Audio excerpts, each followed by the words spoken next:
The moment he came back to life, he didn't waste a single second. Before the shock of rebirth could even settle in, he was already reaching into a cage, pulling out a thick, wriggling, effervescent tablet and swallowing it whole. It fought against his throat the entire way down, but he forced it through, refusing to gag, refusing to stop, because he knew what was coming. He'd lived through it once before. The gamma-ray apocalypse was on its way, and this time, he was going to be ready. See, in this world, when the chaos hit, everyone awakened based on the last thing they consumed. Some people had eaten fish eggs and transformed into grotesque giant mosquitoes, devouring everything in sight. Others had bitten into fried chicken and awakened the blood of the phoenix itself, soaring through burning skies. But in his previous life, he'd swallowed a piece of dried meat and became nothing more than prey, hunted, broken, crushed by a killer whose name he never even learned. Not this time. This time, he came back with something different. A gift from the void, an ability called the Unlimited Devourer, the power to consume, absorb, and evolve. The stronger the prey, the greater the reward. And the reward was absolutely massive. He turned his eyes to the green box sitting in front of him. Inside, crawling over each other in a frenzy of red flesh and swollen scarlet mouths, were the dry eye effects. Mutant creatures built for one thing and one thing only: devouring. His pulse quickened. His fists tightened. There was nothing left to think about. He rolled up his sleeve and plunged his hand in. The mutant effect didn't go quietly. It thrashed. It twisted. It slipped from his grip and then sank its teeth straight into his finger. The blood pooled instantly, and the moment it hit the air, the creature went absolutely feral, shrieking and convulsing with excitement at the scent of fresh blood. That's when he lost his patience. In one fluid motion, he snatched the thing, shoved it past his lips, and swallowed it in a single gulp. Congratulations. Devourment successful. Genetic sequencing complete. New sequence integrated. A strange tingling crept through his finger. He looked down and froze. The wound where the creature had bitten him, the chunks of torn flesh, were already disappearing. Dozens of tiny scarlet threads erupted from the wound, weaving over it like living stitches, and within 2 seconds, new skin had formed, completely healed, better than healed. Then, the real change hit him. A surge of raw, colossal power exploded through his body like a dam breaking. He stumbled toward the mirror, barely recognizing what stared back at him. He had grown from 1.70 meters to nearly 1.90. His frame broader and more imposing than he ever remembered. His black hair had transformed into a long, wild crimson mane, and his gray-brown eyes had turned a deep, glowing scarlet, burning with something ancient and terrifying. But that wasn't the strangest part. He looked down at the palm of his right hand, and there it was, a mouth, an actual mouth, lined with rows of tiny, jagged teeth, identical to the creatures he'd just consumed. An abyss disguised as a hand, capable of absorbing the blood of any enemy it touched. He stared at it for a long moment. That's going to be a problem. The black chaos hadn't even begun yet. Walking outside looking like this would draw every eye and every blade in the city straight to him. But the second that thought crossed his mind, as if the ability could hear him, his red hair shifted back to black, and the mouth in his palm vanished without a trace. A slow grin spread across his face. Incredible. He had less than 2 days before everything fell apart. 2 chances left to devour. He couldn't afford to waste a single one, and already a name was surfacing from the depths of his memories. A man he knew from his past life. Quiet, wealthy, discreet. A powerful figure in the city who kept a rare electric monster locked away in his private collection. Once the black chaos erupted, that creature would awaken into something terrifying beyond imagination. But if he could devour it first, absorb its genetic sequence, the power he'd unlock would be on a completely different level. The problem? Getting to the man himself was impossible right now, but his daughter? She was another story entirely. Her name was Yan Xiaowan, and she studied at Kingby University, a wealthy heiress who lived quietly to keep her status hidden. But every day, without fail, she walked through an abandoned park near campus before her Rolls-Royce came to collect her. Predictable, accessible, perfect. He prepared himself and moved. When he arrived at the park, he spotted her immediately. She carried herself with effortless grace, an aura of cold elegance surrounding her like invisible armor. Moments later, a sleek Rolls-Royce rolled up, and 3 bodyguards stepped out. Professionals, every single one of them. Former military, rigorously trained. These weren't mall cops. These were men built to protect someone irreplaceable. Yan Xiaowan was already moving toward the car. He stepped out of the shadows, completely calm, a slight smile on his face. "Kidnapping," he said simply. smoothly, as if placing an order at a counter. Yan Xiaowan barely glanced at him. 3 armed, combat-trained bodyguards, and this stranger thought he could walk up and just announce it? She didn't even flinch. The head guard didn't waste time on words. He charged, and then it was over. 1 punch, that's all it took. The guard's face twisted, and before he could make a sound, he was airborne. Launched 5 full meters through the air and slammed into a tree so hard, the trunk bent. He hit the ground and didn't get up. Silence. The other 2 guards stood completely frozen. Even he was a little surprised by the force behind that hit. He hadn't expected that, if he was being honest, but he didn't let it show. Instead, he turned calmly toward the Rolls-Royce, drew his leg back, and kicked it. Boom! The multi-million-dollar vehicle lurched 3 meters sideways. The side door caved in like paper. Metal screamed against the pavement. The 2 remaining guards dropped to their knees, not to fight, to cower. Yan Xiaowan's face had gone completely still, the kind of stillness that comes not from calm, but from pure, unprocessed shock. He walked straight up to her, and before the panic could fully set in, he spoke. Call your father. Tell him to bring the rare electric monster from his collection, the monster for your freedom. That's the deal. Yan Xiaowan blinked. Of all the reasons someone might kidnap a billionaire's daughter, she had not seen this coming, but the situation was what it was. With trembling hands, she pulled out her phone and called her father, Yan Nanyi, relaying everything in a few short, careful sentences. Across the city, in a high-rise conference room, Yan Nanyi's expression turned to stone the moment his daughter's voice came through the phone. By the time she finished speaking, he was already moving, barking orders to armed reinforcements, summoning elite medical teams, clearing his schedule entirely. And then, quietly, he went to retrieve the creature. 30 minutes later, armored vehicles rolled up to the park. Yan Nanyi stepped out, and the first thing he saw was the destroyed Rolls-Royce. His jaw tightened. Then he spotted Yan Xiaowan, unharmed, and exhaled slowly. Before Yan Nanyi could even speak, the young man looked at him with an easy smile. Did you bring what I asked for? Yan Nanyi, still processing the situation, held up a briefcase and tossed it over without a word. It was caught midair, opened. Inside sat a single blue electric smallpox creature, pulsing with an unpleasant swampy glow, filling the air with a rotten electric odor. No hesitation, no ceremony. He grabbed it and ate it. The entire crowd went silent. Yan Nanyi stared. The military personnel stared. Nobody moved. Was this man completely insane? Electric sparks crackled and danced across the surface of his skin as the absorption took hold. Yan Nanyi exhaled sharply, something between awe and disbelief crossing his weathered face. Devourment successful. Elite sequence integrated. And just like that, with nothing more than a single thought, his short black hair grew long again, shifting in the electric-charged air around him. The game had only just begun. His eyes ignited with that same burning crimson glow. He raised one finger, just one, and condensed the blood swirling in his veins into a single, dense orb floating in the air. Then it exploded. A shockwave of crackling energy ripped through the soldiers surrounding him, electric current tearing through every body it touched. One by one, they crumpled to the ground without a sound. When the dust settled, only 2 people were still standing, Yan Xiaowan and her father, Yan Nanyi, both completely untouched. He looked at them for a long, quiet moment. Then, without a single word, he turned and disappeared into the night. Less than a day remained. One last chance to devour, and he couldn't afford to waste it. A memory surfaced as he moved through the darkness, something from the waters of the great hive, a special eagle, iron-hard feathers, a shriek that could split the air like a blade. He had blood sensitivity now, and he had lightning, but he couldn't fly, and in the world that was coming, the sky was going to matter. By morning, he was already at the first waters of the great hive, standing before the cage where the mad eagle was kept. He stopped cold. The eagle had already begun to mutate. Its black feathers shimmered with a glacial, razor-sharp gleam. Its eyes had shifted into something serpentine, ancient, venomous, completely devoid of mercy. And the moment it sensed him, it didn't hesitate. It slammed its iron beak against the cage once, twice, and the bars gave way like paper. Then it launched itself straight at him, a black streak of feathers and fury. His pupils narrowed to pinpoints. In that single heartbeat, the world slowed. The eagle's movements dragged to a crawl. Every wing beat stretched across time. He reached out with one hand, seized it by the beak mid-dive, and devoured it whole. Congratulations. Devourment successful. Elite sequence integrated. He barely had time to register the surge of new power before a thought flickered through his mind, and 2 enormous black wings, each stretching 6 meters wide, erupted from his back. He launched himself into the sky without a second thought. Then his phone rang. "Mobe?" It was Yan Xiaowan. Her voice was tight, trembling at the edges. "There's a problem. Several humanoid creatures. They've erupted near the food warehouse. Can you come?" He was already moving. When he arrived, he saw it all at once. Inside the warehouse, enormous stockpiles of long-life provisions lined every wall. Exactly the kind of resource that would become priceless once the chaos hit. And standing in the middle of it all, laughing like they'd already won the world, were two grotesque figures. One with the snout and bulk of a pig, coated in grease and reeking of arrogance. The other towering nearly 10 feet tall, thick ox horns curving from his skull, eyes gleaming with something between hunger and madness. "The boss is a genius," the pig-nosed one wheezed between laughs. "Control this warehouse and we'll never go hungry again." The ox-horned one wasn't even listening anymore. His eyes had drifted straight to Yan Xiaowan. He crept closer, rubbing his hands together, voice dropping into something filthy. "Chief, what rank is she? What rank?" Yan Xiaowan's expression went cold as stone. Yan Nanyi stepped in front of her instantly, jaw tight, ready to speak, and then the roof exploded inward. He dropped through it like a meteor, hitting the floor hard enough to crack the concrete beneath him. The shockwave rolled through the warehouse. Dust and debris scattered in every direction. Yan Xiaowan, almost without realizing it, exhaled a breath she'd been holding for a long time. The two monsters stared at him, genuinely thrown. The ox-horned one recovered first, curling his lip. "Someone else got heaven's favor too, huh? Kid, I'm warning you. Stay out of what doesn't concern you or—" He was already bored. 2 slaps. That's all it took. 2 crisp, devastating cracks of sound, and both creatures hit the floor, motionless. The workers huddled in the corner stared in disbelief, unable to process what they'd just seen. Monsters that had felt invincible moments ago, put down with a pair of casual swings. He straightened up and walked over to Yan Nanyi and Yan Xiaowan. A slow smile crossed his face. "So, have you thought about my proposal?" Yan Xiaowan looked at him with wide eyes. "Mobe, if we say no, are you going to eat us?" "I have no interest in eating humans." The entire room seemed to exhale at once. "The black chaos is almost here," he continued. "What you do next matters more than anything. A safe base, supplies, people. That's where it starts." He paused. "My villa," Yan Nanyi said, voice steady now. The earlier shock replaced by something harder and more decisive. "High security, premium construction. It's yours if you want it." He nodded once. Done. Then he turned to the workers still frozen in the corner. "You want to leave? Go. I won't stop you, but those who stay follow my orders. No exceptions. What's coming is far more brutal than anything you've imagined." One by one, without hesitation, every single one of them nodded. An hour later, the hilltop villa was alive with movement. Supplies being hauled in. People finding their footing in a world that was already starting to crack at the seams. Yan Nanyi and Yan Xiaowan sat across from him, trying to keep up. "We should stockpile more," Yan Xiaowan offered. "Supplies matter," he agreed. "But the first forbidden zone will appear soon. What's inside is 100 times more valuable than anything in a warehouse." He let that land before adding, "And before dawn sweeps the earth tomorrow, both of you need to eat." They exchanged a glance. "What do you mean?" He explained it plainly. When the polar light crossed the sky, some people would awaken. What they became depended entirely on the last thing they consumed. Random, unpredictable, but it could be nudged. Neither Yan Nanyi nor Yan Xiaowan asked another question. They were already in the kitchen. What followed was something between a feast and a ritual. Dozens of ingredients blended into a mixture so bizarre it defied description. It tasted like nothing that should exist. But they ate every bite without complaint because they understood what was at stake. The next morning came like a verdict. Deep in the dark universe, a strange blue polar light erupted into existence and tore across the entire Earth in a single, crushing wave. Below it, the world, as it had always been, ended. Animals mutated on the spot, doubling in size, tripling, their eyes flooding with bloodthirst and dark light. A stray dog down the hill swelled to over 3 meters, let out a roar that shook the windows and tore straight into the security perimeter outside. But inside the villa, something different was happening. Yan Xiaowan was bathed in golden light, a sunflower pattern blooming across her forehead, radiating warmth and power. And Yan Nanyi, quiet, composed Yan Nanyi, exploded upward to 3 meters tall, muscles surging beneath his skin, twin horns rising from his skull like a war banner unfurling. He looked at his hands, laughing, actually laughing, for the first time in what felt like years. "Young friend Mobe, we did it. I feel limitless." Good. He was already heading for the door, because the first forbidden zone just appeared. "We're going in. Load up the truck." They moved fast. 2.5 hours of hard driving later, they arrived at the entrance. A swirling, unnatural vortex standing in the open air like a wound in reality. Yan Nanyi was about to send someone ahead to scout. He floored the accelerator instead. The truck plunged straight into the vortex. Not far behind them, Yan Xiaowan's acquaintance, Liuan, stood watching with a small group, expression twisted somewhere between confusion and secondhand embarrassment. He shook his head slowly. How did that guy ever get close to the Yan family? And now he's just driving a truck into that thing. Someone beside him shifted nervously. "So, what do we do?" Liuan was quiet for a moment. Then he straightened up. "The boss said to explore. We all have powers now." He looked at the vortex. "What do we have to be afraid of?" Inside the forbidden zone, the world was something else entirely. Total darkness. Thick, suffocating mist pressing in from every direction. Above them, a blood-red sun hung in the sky like a dying eye, casting everything in a sinister crimson glow. And then, cutting through the silence, came the sounds. Ghostly wails, deep guttural roars, rising from somewhere deep within the fog. Every person in that truck went rigid. "The things that live here," he said quietly, eyes already scanning the dark, "are not from this world." He hit the brakes and turned to Yan Nanyi without hesitation. "Boss Yan, you drive. I'll clear the path." Before Yan Nanyi could even open his mouth to respond, Mobe was already out of the truck and standing in the dark. The fog ahead shifted, and then they emerged. Tall, shadowy figures, wrapped in black mist, each one easily 2 meters of something that used to be human, but clearly wasn't anymore. They moved with a slow, suffocating menace, dozens of them materializing from the darkness all at once. Yan Nanyi's expression tightened. He grabbed the door handle. "Young friend Mobe, even you have your limits. There are too many. I'm getting out to help. Xiaowan, take the wheel." And then a dull, heavy thud. Yan Nanyi froze with his hand still on the door. In the span of a single breath, Mobe had raised one hand and swept it forward. 6 dark beings simply ceased to exist. No blood, no screams, just dust, scattering silently into the red-tinged air like they had never been there at all. Yan Nanyi sat completely still, staring, and Mobe just kept walking. Every dark being that stepped into his path met the same end. One gesture, gone. No effort, no hesitation, just an endless procession of shadows dissolving into nothing as he moved forward, steady and calm, like he was taking a morning stroll. Eventually, the shock in the truck cab stopped feeling like shock. It just became the new reality. Yan Nanyi leaned back in his seat, a slow grin spreading across his face, and glanced sideways at his daughter. "So," he said, voice low and amused, "what do you think of this young man?" Yan Xiaowan's face immediately flushed red. "What are you talking about? I'm serious. Your old man isn't getting any younger, you know. It's time you found someone." He paused thoughtfully, watching Mobe casually obliterate another wave of creatures ahead. "He's strong, he's composed, he doesn't brag, he doesn't panic, he's neither arrogant nor reckless. That kind of person is rare." A satisfied nod. "If that boy became my son-in-law, I could die in peace." Yan Xiaowan buried her face in her hands. Meanwhile, deep in the fog not far behind the truck, Liuan and his crew had been watching everything, and with every creature Mobe put down, the mood among them curdled a little more. Liuan ground his teeth so hard it hurt. That guy had powers too, and they were stronger than his. The sheer unfairness of it made his blood boil. One of his men leaned in nervously. "What do we do?" Liuan exhaled slowly, forcing himself to think. He's still human. Humans run out of energy. Let him burn himself out clearing the path. And when he finds something worth taking, that's when we move. 5 of us against one exhausted fighter. How could we lose? What Liuan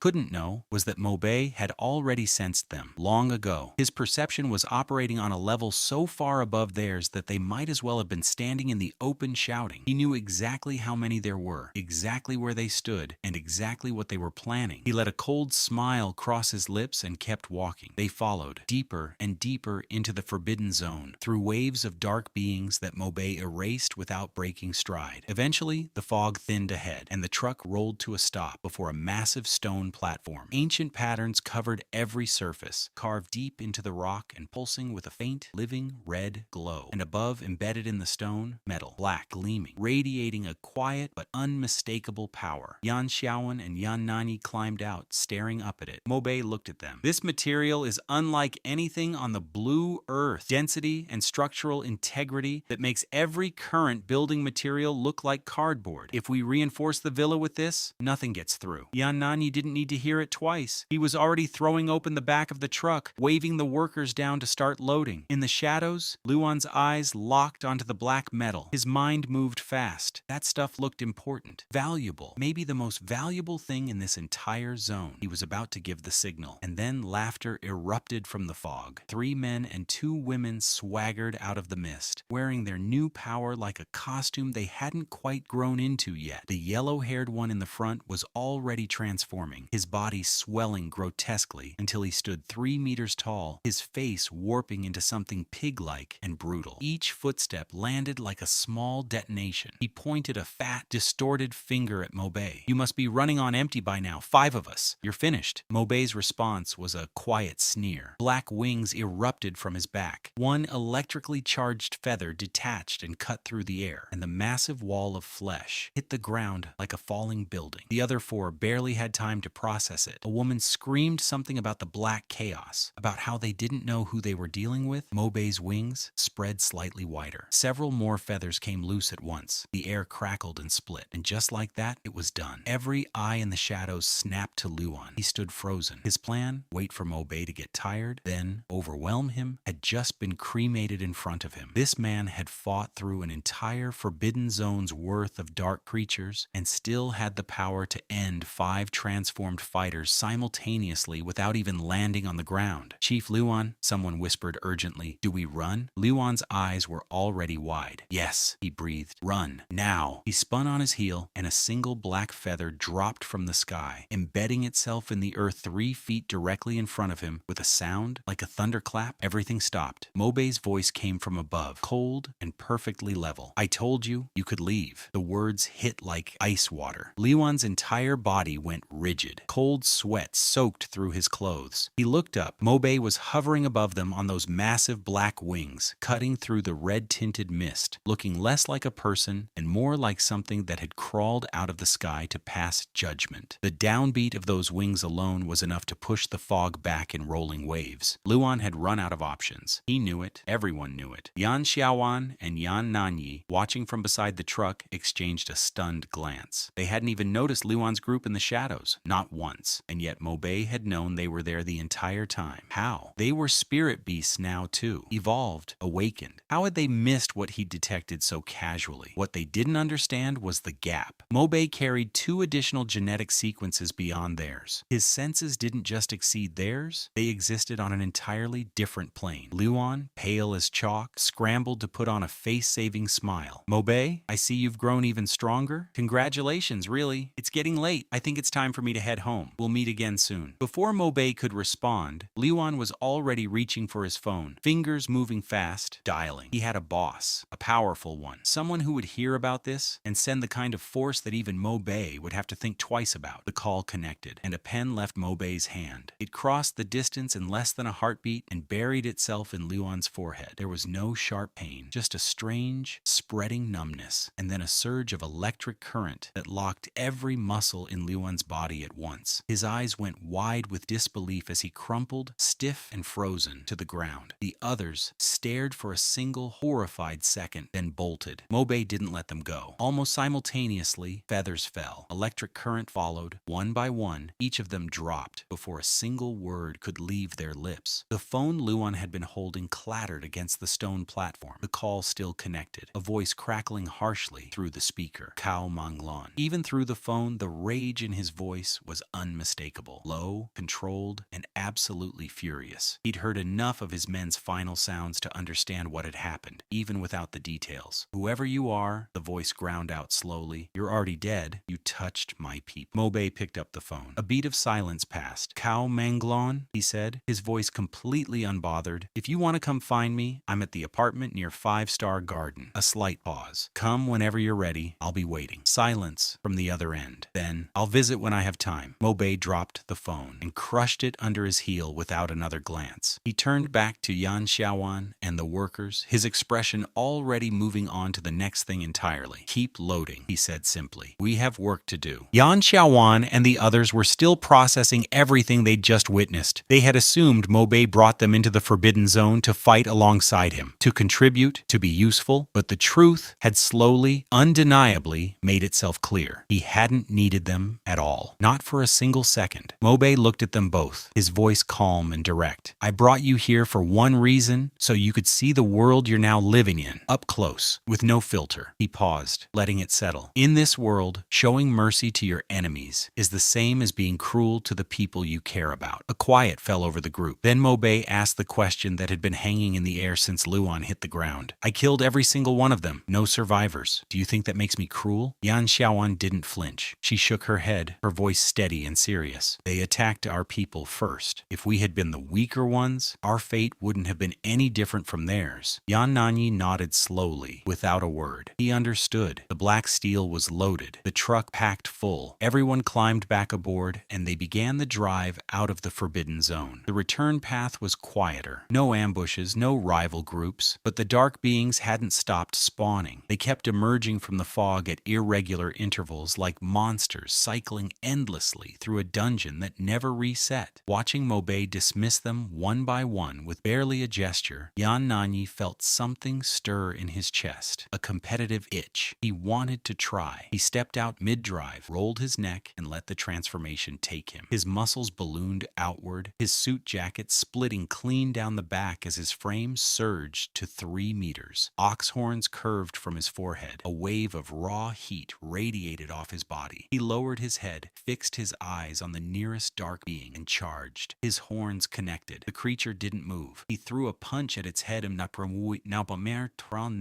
the creature was already faster. The backhand caught Yan Nanyi clean across the face with a crack that echoed through the fog. He stumbled sideways, completely stunned. At the wheel, Yan Xiaoan's jaw dropped. Her father, 3 meters tall, horns out, full beast mode, had just been slapped by a basic dark being. Mobei wasn't surprised in the slightest. Yan Nanyi was a man of wealth and comfort. He had no combat foundation, and his awakening was barely hours old. The power was there. He just had no idea how to use it yet. Mobei moved to step in. Yan Nanyi waved him off. What followed wasn't pretty, but it was real. Trading blow for blow, absorbing punishment, refusing to quit, Yan Nanyi wore both creatures down through sheer stubborn endurance until they finally collapsed. He hauled himself back into the truck, battered, bleeding from a dozen wounds, running on the last fumes of his energy. He looked half dead, and he was grinning. Brother Mobei, he wheezed, laughing at himself between breaths. I made a complete fool of myself out there. I thought those things would be easy. He shook his head slowly. 6 of them, gone in an instant. I couldn't even handle 2. Mobei just smiled and said nothing. Back at the villa, the workers unloaded the black steel, while Yan Nanyi organized teams to begin reinforcing the structure immediately. Every hour the fortress remained unfinished was an hour of unnecessary vulnerability. But even as the construction began, Mobei's mind had already moved on to the next problem. Resources. Not just food, everything. In an apocalypse, value shifts fast. He thought of prisons, where cigarettes become currency, where whoever controls the small things controls the people. This chaos would be no different. The materials warehouse on the mainland, the one that belonged to the Tiansheng group, was the next target. It was distant, and he deprioritized it before. Now he couldn't afford to wait any longer. Yan Xiaoan insisted on coming. Mobei didn't argue. They loaded up a few workers, climbed back into the vehicle, and drove. Yan Nanyi watched the truck disappear down the hill road, something warm and quiet settling in his eyes. Without Mobei, he thought, without that young man walking into their lives at the worst possible moment, they would have had nothing. Not survival, not a fighting chance, nothing. The drive toward the mainland went smoothly, right up until a sharp figure appeared out of nowhere in the middle of the road, an old woman, on the ground, clutching her leg, screaming at the top of her lungs. You hit me! Everyone come look! You ran me right over! I want compensation now! Mobei stared from the cab. The truck had barely been moving. There wasn't a mark on her. Yan Xiaoan reached for the door handle. I'll handle it. Don't. Mobei pressed the accelerator. The truck surged forward. The old woman shrieked and scrambled out of the way faster than any injured person had any right to move, disappearing into the roadside brush. In the middle of a collapsing world, some people still found time to run scams. Those people, Mobei had decided, could deal with the consequences themselves. They arrived at the warehouse without further incident, and immediately something was wrong. The security booth was empty. The iron gate, heavy, padlocked, industrial grade, had been bent outward like tin foil. Someone had forced their way in. Someone strong. We're not the first ones here, Yan Xiaoan said quietly. Mobei was already moving inside. The shelves that had once stretched wall to wall, floor to ceiling, packed with with materials, were empty, almost entirely cleared out. But near the far end of the warehouse, two figures were still working, hoisting an enormous steel shipping container between them, the kind of container that required a crane under normal circumstances. These two were carrying it with their hands. They spotted Mobei and paused. One of them called out, "You with the boss? Cao Manglon send you?" Of course, of all the people to run into. The moment Mobei didn't answer the right way, the container hit the floor with a ground-shaking thud. Both men shifted, transforming instantly, eyes hardening, bodies warping into combat forms. One sprouted thick furred ears, his canines lengthening into full tusks. The other just expanded, his frame thickening into a wall of flesh and muscle that blocked the light.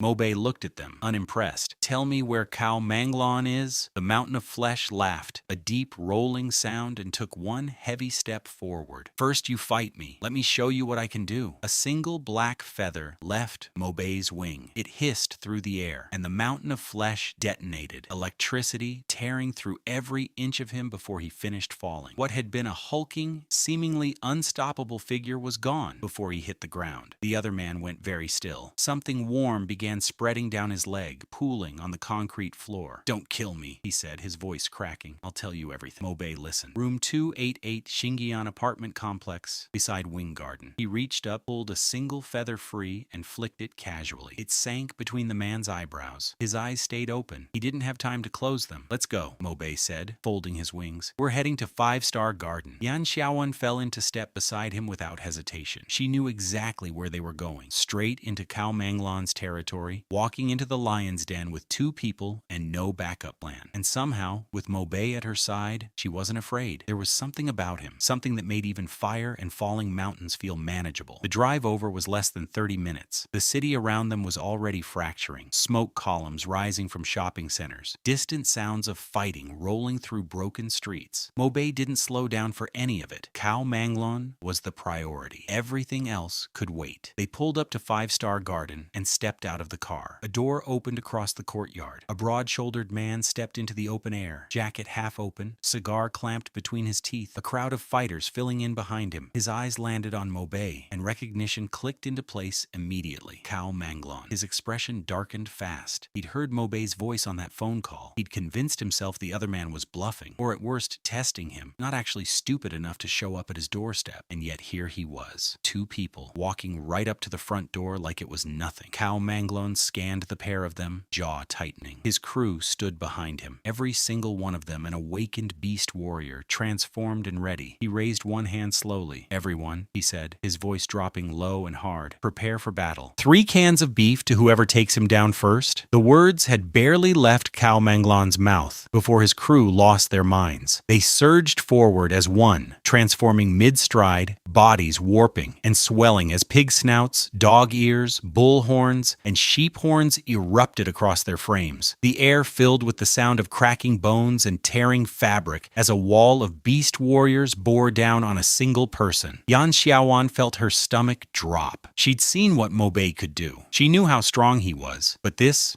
was different. Every single one of these men was an awakened warrior, and their combined aura after transformation was suffocating. "Mobei," she said quietly, "we can get out of this, right?" He didn't answer. He just stared at Cao Manglon with those cold, steady eyes, and didn't transform at all. Cao Manglon read that as fear. A slow, triumphant grin spread across his face. He launched forward himself, throwing a direct strike at Mobei's chest. Mobei threw one back. The two fists met with a dull, bone-deep crack, sparks scattering from the point of impact. Neither man moved, but the moment of contact revealed something. Fish-scale armor had erupted across Cao Manglon's arms, dense and gleaming, hardened into a near-impenetrable shell. He leaned in, voice dripping with contempt. "You dared to provoke me. You'll spend the rest of your life regretting it." Behind him, his crew roared in agreement. "The chief doesn't even need us. He can finish this brat alone." Yan Xiaowan bit her lip. Mobei still hadn't moved, hadn't spoken, hadn't reacted, and then the blood on his shoulder shifted. It didn't drip, it didn't flow. It gathered, condensing, shaping, coiling into the snarling head of something ancient and electric. The Electro Brute's eyes ignited with a cold glow. Its jaws opened wide and clamped down on Cao Manglon's arm. Cao Manglon almost laughed. The scales would hold. They always held. Nothing had ever never pierced them. Then the fangs sank through the armor like it wasn't there. The color drained from Cao Manglon's face instantly. A powerful suction force erupted from the wound, deep, relentless, pulling. He felt his blood moving in the wrong direction, felt his strength leaving him with every heartbeat, flowing out of his body and into the thing attached to his arm. He tried to wrench free. Maubei grabbed his shoulders with both hands and held him in place. There was nothing Cao Manglon could do. His crew watched in stunned silence as their leader, who had been standing tall and fearless just seconds ago, began to shrivel. His face went gray, then white. His body hollowed from the inside out, collapsing like a structure losing its foundation until what remained crumpled to the ground as nothing more than a dried, empty husk. Not a sound from anyone. Then, all at once, "You're not human," and every single one of them ran. Maubei's black wings unfurled behind him, now carrying faint traces of deep violet from the blood he'd absorbed. He didn't chase. He didn't need to. Feathers erupted in every direction simultaneously, electric and merciless, cutting through the fleeing crowd in a single sweeping motion. It was less a fight than a weather event, one-sided, absolute, over in moments. Yan Xiaowan stood in the aftermath, the smell of blood thick in the air, pressing against the back of her throat. Her stomach churned, but she held it together because she understood. This was the world now, and Maubei had done what needed to be done. He glanced at her, mildly surprised she was still standing. Then, without ceremony, "It's over. The supplies will be inside. Get the workers moving." They found everything: food, essential goods, materials stacked floor to ceiling throughout the apartment building, hoarded and hidden away by Cao Manglon and his crew. The workers moved fast, handling every box and container with careful hands because all of them understood that in this new world, these supplies were worth infinitely more than gold. 6 trips back and forth, 6 full truckloads before it was done. But it wasn't a clean drive. On the third run, a massive mutant dog planted itself in the middle of the road and refused to move. Its fur had hardened into steel needles, its paws digging into the asphalt like anchors, body coiled and ready to strike. Maubei opened the door and stepped out without a word. The moment his feet hit the ground, 8 more emerged from the alleyways on both sides. Mutant dogs and rangers, converging from every angle, cutting off every exit. He spread his wings and lifted off. Feathers shot outward in every direction at once, piercing through body after body. Then Maubei extended his will, and the feathers came alive with electricity, channeling current through each creature simultaneously. Their bodies contracted rapidly, energy visibly draining from them as Maubei absorbed it all in one long, sustained pull. By the time it was over, he felt completely restored. Every drop of energy he'd spent that day refilled in an instant. He landed, reached into the remains of each creature, and extracted what he was looking for: small, transparent crystals, beast cores, pure condensed power. Most people needed time to absorb them, carefully, methodically, the way you smelt metal. Maubei opened his palm. A vortex formed. The cores simply vanished into it, energy flooding his system in a clean, instant rush. His interface flickered. Mutation level 3, blood level 5, genetic sequence 9527. He stared at the blood level readout for a moment. Something about it felt significant, but wrong. He filed it away for later and got back in the truck. By dusk, the villa's storeroom was so full, the doors barely closed. 6 runs. Every warehouse and shopping center within 10 kilometers systematically stripped. Yan Nanyi walked through the storeroom with wide eyes and a wide smile, running the numbers in his head. 2 years, maybe 3, comfortable living, not just survival. When Yan Xiaowan finished telling him how Cao Manglon had died, the blood draining, the withered husk, the one-sided aftermath, Yan Nanyi went quiet for a long moment. Then he looked at Maubei with something deeper than respect. "Young friend Maubei," he said warmly, "with this, we're set for years. We're not lacking for anything anymore." Maubei raised an eyebrow. "The more supplies, the better. No one has ever suffered from having too much." He already had plans expanding in his mind. A full 10-kilometer radius, every last resource accounted for, nothing left to chance. Night fell over the city like a held breath. The streets outside turned dangerous in ways that were difficult to describe. People had learned fast that darkness in the new world was something to be feared. Most hunkered behind locked doors, listening, waiting. But at the villa on the hill, the lights were on, and something incredible was happening. Maubei had organized a feast. Grills lined the courtyard. Meat sizzled and charred over open flames, the fat dripping and smoking upward into the cool night air. The rich, warm smell of a proper barbecue drifted outward from the villa, down the hill, across the surrounding streets, carrying with it something that felt almost impossible in the middle of the the apocalypse, the smell of normalcy. It didn't take long before someone appeared at the gate. A middle-aged man in a crumpled suit, tie loosened, looking like a man who had spent the last 12 hours discovering that his money meant absolutely nothing. His eyes locked onto the grill with a hunger that had nothing to do with pride. "Please," he said quietly. "I haven't eaten a hot meal in a day. Just something? Anything." Yan Nanyi's eyes sharpened with recognition. Wang Zhong, founder of the Wang Group, his old rival, a man whose company had competed tooth and nail against Tian Sheng for years, and more specifically, the man who, just days ago, had mocked Yan Nanyi for listening to Mobei, had called him irrational, had suggested that a capable CEO should be running the company instead of hoarding food like a doomsday fanatic. Wang Zhong seemed to read the silence. His shoulders fell slightly. "I know what I said. I'm not asking for free. I can trade." He unclasped the watch from his wrist, a piece worth more than most people's apartments, and held it out. Yan Nanyi looked at it without expression. "A luxury watch." "My cars," Wang Zhong said quickly. "Supercars. Everything in my garage. Whatever you want, it's yours." Yan Nanyi turned to Mobei. "You're the one who got all of this. What do you think?" Mobei smiled slowly. "Chief Yan, what do you think?" The answer was already in Yan Nanyi's eyes. "We're not giving anything away." Wang Zhong's face crumpled, and then, from somewhere behind him in the darkness, other figures began to step forward. Other business executives, other men of former wealth and influence, faces drawn and hollow, watching the grill with the same desperate eyes. One of them called out, voice tight, "We're all human beings. How can you just stand there and let us go hungry?" Yan Nanyi's expression shifted. Something had been building in him for a long time. His muscles swelled without warning, his frame exploding upward as the bull warrior took over. 3 meters of raw power, horns catching the firelight, a blast of hot steam bursting from his nostrils. Then a roar tore out of him, deep, physical, wall shake that rattled every eardrum within range and sent every single person at the gate scrambling backward like startled birds, tripping over each other as they fled into the dark. When the dust settled, Yan Nanyi stood in the courtyard breathing hard, but there was something else on his face now, something lighter. "I built everything I have from nothing," he said, half to himself, half to Mobei. "Most of those people spent years making my life difficult, trying to buy me out, trying to push me under." He shook his head slowly, a disbelieving laugh escaping him. "I never imagined I'd live to see the day the tables turned like this." Mobei watched him for a moment, then smiled, quiet, knowing, and just a little amused. Some things, it turned out, the apocalypse had a way of settling on its own. He understood the world for what it was now, and that was enough. The barbecue feast carried on below, filling the night air with warmth and laughter that felt almost impossible given everything happening beyond the villa walls. But Mobei slipped away early, climbing the stairs to his room while everyone else was still eating. He lay back on his bed, hands folded behind his head, staring at the ceiling in the quiet dark. The foundation was solid. The villa was fortified. The supplies were stacked deep. Now there was only one thing left that truly mattered: getting stronger. Downstairs in the courtyard, the mood was warm and easy, the glow of the grill painting everyone's faces gold. It was in this rare pocket of peace that Yan Nanyi leaned close to his daughter and lowered his voice. "Xiaoan, be honest with me. What do you actually think of Mobei?" Yan Xiaoan set down her glass. Her cheeks went pink almost immediately. "Dad, what kind of question is that? How could I just say something like that so casually?" Yan Nanyi wasn't deterred in the slightest. "He's strong. He thinks ahead. He's neither arrogant nor reckless. And between us, I have a soft spot for that boy myself." He paused meaningfully. "In a world like this, a man like him is exactly who you want beside you. If you feel something, don't wait." Yan Xiaoan hadn't even finished forming a response before her father had grabbed her by the arm and was physically steering her toward the villa entrance. "I'll take you to his room right now. Let's make this official tonight." "Dad?" Then headlights cut across the courtyard. A black Cadillac rolled to a stop in front of the gate. The door swung open, and out stepped a young man with dyed blonde hair, wearing an expression of someone who had rehearsed this moment many times in the mirror. The second his eyes found Yan Xiaoan, his face lit up. Yan Xiaoan's expression did the opposite. Yan Nanyi recognized him immediately. His jaw tightened. The young man, Lin Chan, strode forward with the energy of someone delivering wonderful news. "Uncle Yan, I awakened. Level 0 warrior. I did it. I came today specifically to declare my feelings to Xiaoan. I think I'm finally worthy of her now." He opened his arms wide, and from the chest he'd been carrying, he produced his courtship offering: a few dented cans of food, expired ones. An absolutely suffocating silence fell over the courtyard. Yan Xiaoan turned her head away, eyes reddening, not from being moved, but from the particular humiliation of being pursued like this in front of everyone. Linchin, somehow reading nothing from the room, pressed on cheerfully. Come on, Uncle Yan. These are tough times. Xiaowan and I, it makes perfect sense. I'll take care of her. Feed her well. Fatten her right up. Yan Nanyi transformed on the spot, his suit shredded as he surged upward to 3 meters, bull horns blazing in the firelight, muscles coiling with barely contained fury. The temperature around him rose visibly. Every person in the courtyard took an instinctive step back. If you can survive 3 of my blows, Yan Nanyi said, each word carved out through gritted teeth, then we can talk. Linchin's confident smile flickered for the first time. That 3 blows? But